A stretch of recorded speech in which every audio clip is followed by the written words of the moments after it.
Hello, welcome back to Advanced Composition with Kent Lee. We're going to talk today about resumes. This is just going to be a brief overview of resumes. And for me, more the focus is on academic jobs.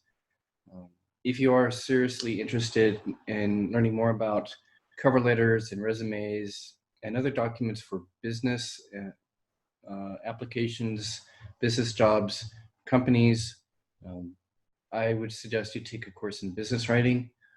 My main focus in this course is academic writing. So my focus is going to be more on academic type jobs or education jobs. Anyway, so let's discuss for a minute. What are typical components of a resume? And what are features of good resumes and bad resumes? So I want you to just discuss for a while. What are things you find in resumes and what are things you find in good resumes and bad resumes?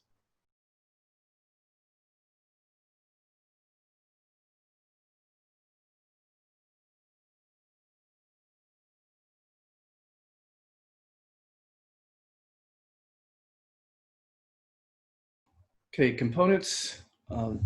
Well, first of all, how long is a resume? It's one page. It should all be one page. So resumes are for company jobs. Now for some academic jobs, you would use a CV instead, and that can be longer. We'll talk about CVs in the next video segment. But for most company jobs, especially entry level, like a beginning, a starter job, entry level in a company, it's one page.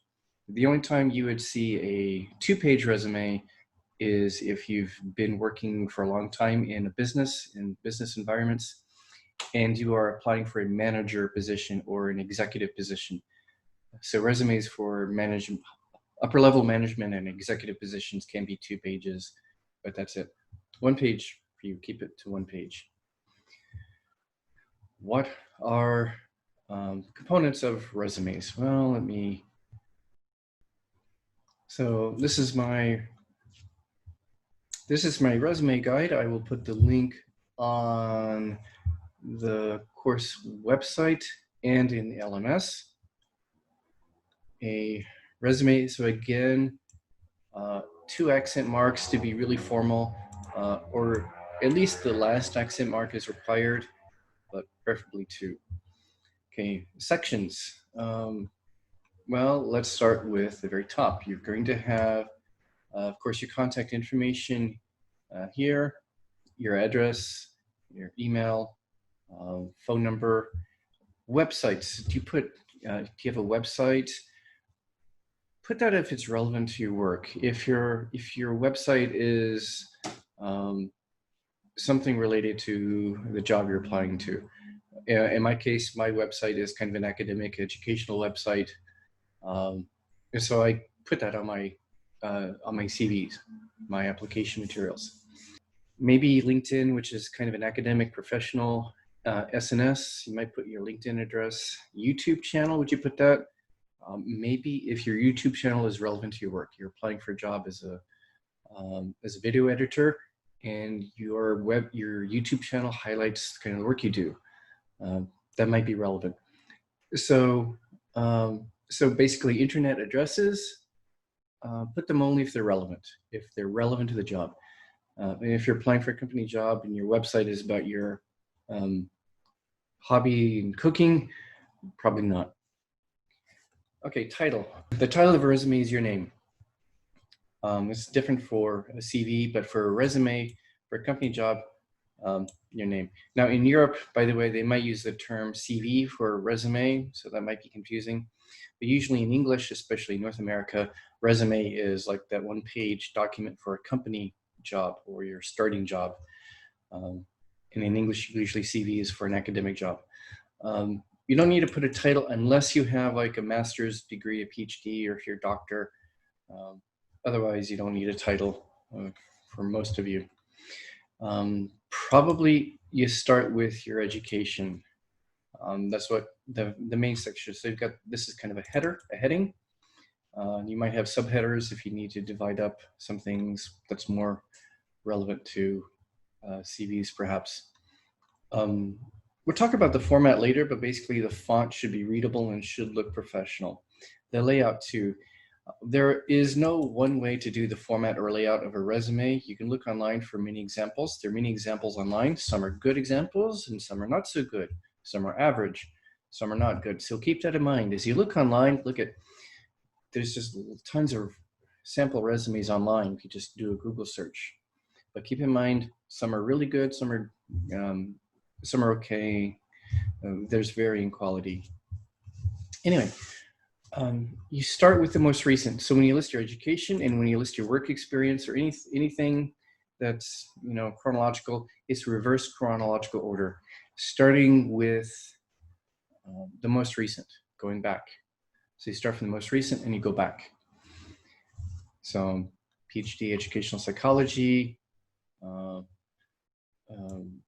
We'll talk later about actually things you put for a college degree. I probably wouldn't put this for just a college degree.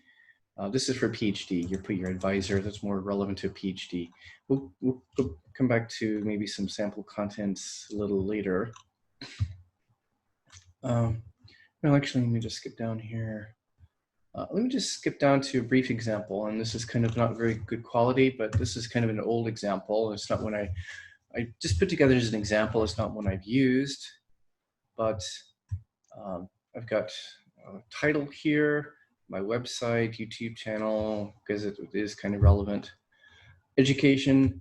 So here it's all single column, everything's one column. So you want things to look clear and readable. You want to be able to find the important information quickly. You want to be able to read it and find the important things. So the important things are titles. So like my education titles here in boldface font. And the dates or the years are pretty close to that. So year, major, and title. Look at work experience, or reverse chronological order, starting from the most recent, going back. My title, research professor. Okay, so title, this is an old example again. So research professor, the title, my job title is in boldface to help find it. You don't have to do it. There are different ways of doing it. I'll show you some more examples later. Then a brief summary of, okay, you should have the location, enough information about the location where you worked, enough information like an address, affiliation, so that they can actually, if somebody is looking at your resume and they're thinking about interviewing you, they want to be able to contact your previous employers and ask them, did you really work there? Key accomplishments or skills, things you learned are bullets. You can use bullets. You don't have to, but a lot of people use bullets. And then my next job here and my next job. So we should have enough address information that they can contact these people. So the most important things are education and experience. You can have other sections like awards and professional activities. So teaching award, abstract reviewer. Okay. There's more stuff I could have put, but this is just for an example. You will see some examples where between the name and maybe education, you might have a section that says objectives. They used to be kind of standard practice for resumes in English, objective. Where that might be relevant, where you could put that is if you're applying to a company and they're actually advertising for a number of different jobs. You can have a section that says objectives, and then you state the particular department or position that you're interested in. So you would have a title here that says objective or objectives, and maybe entry-level position in the marketing department at Smith Company.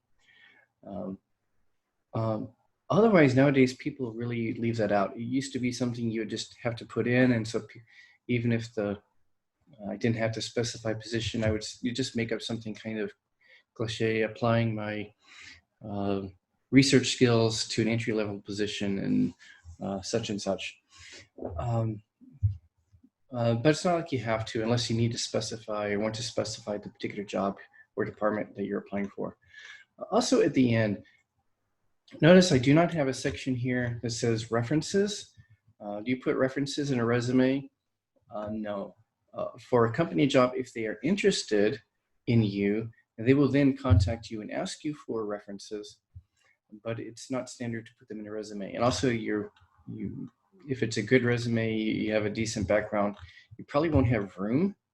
You may not have room for an objective statement unless it's really necessary, and you don't have room for references. Now, what people used to do if they had room, it was just kind of pro forma, just mechanically.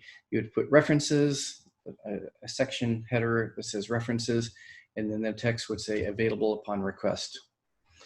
People used to do that. That's less common now because it's kind of a waste of space. I mean, it's not necessary to say that. If they are interested in you, they will ask you directly, maybe by email, to supply references, and then you supply references that way, not through a resume.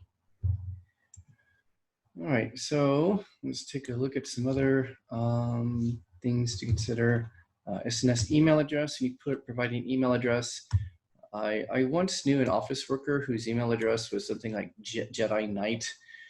Okay, keep it professional. Something that sounds like your name or something that sounds normal, not Lovely Kitty or Jedi Knight or anything silly. It should not sound unprofessional. Okay, so the objective statement I've got here. Again, people used to say applying my scientific training and research institute.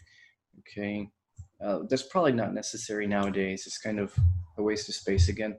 No. Unless you need to specify the division or department or a particular job. So it might be valid to say applying my scientific training in the biolinguistics division of a research institute, if you're using that to indicate a particular position that you want. Okay, so again, education. So the education, I'll show, these come down to my examples of college education. You see my college education. Look here, my bachelor's degree here, German. So what information do I have? So when I finished the university, where the university is located, GPA. So you do your GPA like this, like 3.9 out of 4, and indicate it's a 4-point scale. Different schools have different scales, usually 4, but some schools have different scales. For my minor, includes study abroad program, so that kind of information. The university, its location, GPA. Now, if you've got master's or PhD degrees, GPA is not really so important for master's or PhD. Instead, you would probably put maybe your advisor's name or the title of your thesis or dissertation, or your research specialization, PhD educational psychology specialization in, cognitive science of education or something like that, a specialization. Work experience. So things that go here, again, if you just finished college, you might not have work experience. Start getting some now. Summer jobs, temporary jobs, holiday jobs. Get at least some part-time jobs you can list, temporary jobs, maybe tutoring if you can actually say it was a regular job, tutoring English or something. Internships, private work experience, maybe military experience if you actually had a regular kind of position, especially a paid position in the military. If you were in the military, especially for more than just a regular service term, and did some kind of a regular job in the military for which you got paid. Then, of course, you can have other sections for other things. You could have like sections for other experience or other skills or something like that, where you can list other things. Leadership positions in campus clubs, participating in volunteer work, community service work, things like that. Military service, regular military service, for example. You can have other skills, again, volunteer work, or you can have, again, this is kind of up to you, depends on how much stuff you have and how it's relevant. You can have other kinds of skills and qualifications, which you could put under other skills, other experience, other training, certifications, or something like that. Did like a TESOL certificate or some kind of computer training certificate, some kind of an actual certificate, computer server certificate. Try not to list things here that on your resume that indicate you might be involved in political or religious organizations, as long as you don't really get too specific and tell them what, like the name of a religious organization or the name of a political organization that information they may not feel comfortable with. So be careful how you phrase it. Make it maybe kind of vague, but list your leadership roles. Computer experience, computer skills could be used in some of these optional sections.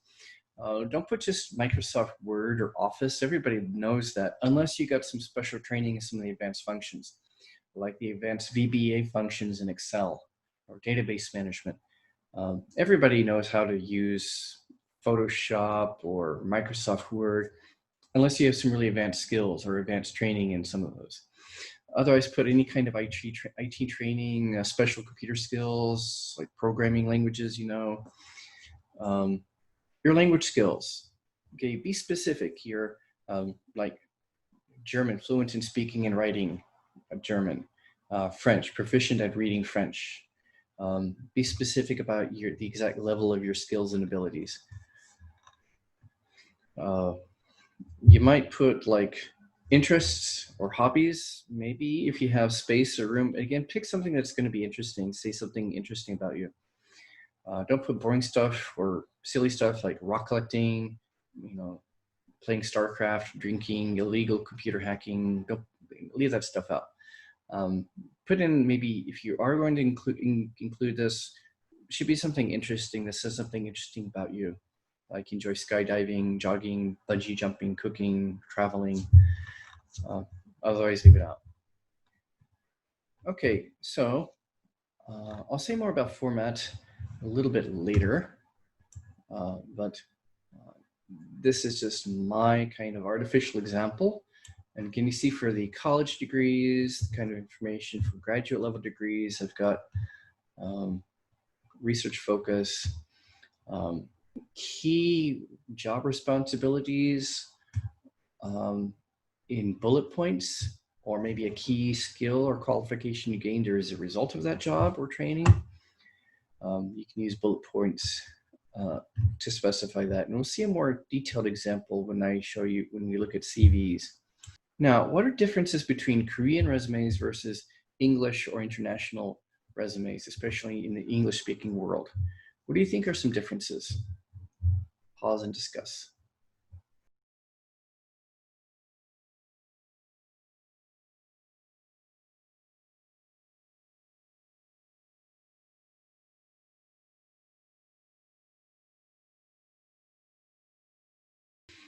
Okay, some differences in your resume.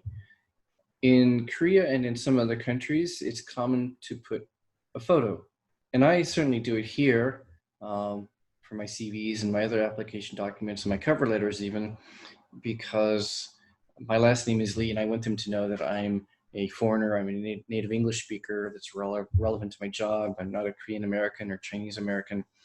I want that to be clear. But especially in the US or in North America, you don't put photographs in any of your documents. Why? They don't want to be either biased toward you because you're young looking, you're old looking, an attractive woman, or an ugly guy. They don't want to be biased, like for or against you based on your appearances or your gender. Or they don't want to be in a position where they could get into trouble and somebody sues them because they didn't get a job, always because I looked ugly or I looked fat, and you were discriminating against fat people. So because of that reason, in particularly North America, we don't put photos or we don't put other personal stuff.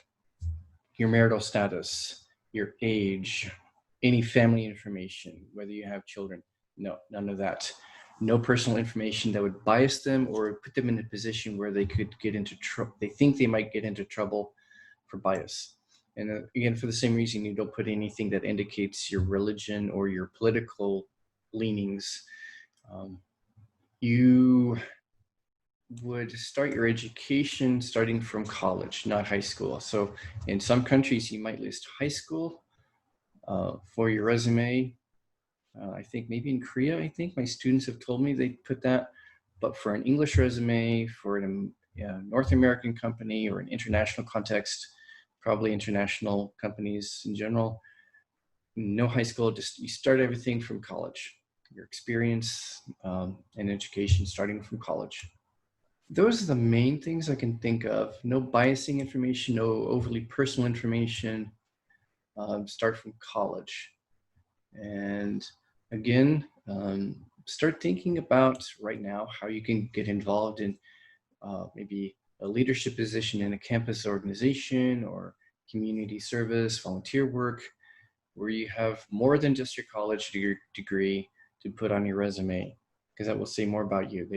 Companies may not, it may look nice if you have a perfect GPA and you'd have a lot of classes, but if you're just an academic geek or nerd and you spend all your time in the library, actually to companies that doesn't suggest a well-rounded personality, unless you're applying for a research position. They're going to want somebody who's well-rounded and has developed some personal qualities outside of the classroom. And so also do some internships, do some part-time or temporary work during, vacations or holidays or something like that. We will look at format next time and also CVs. And I will see you later.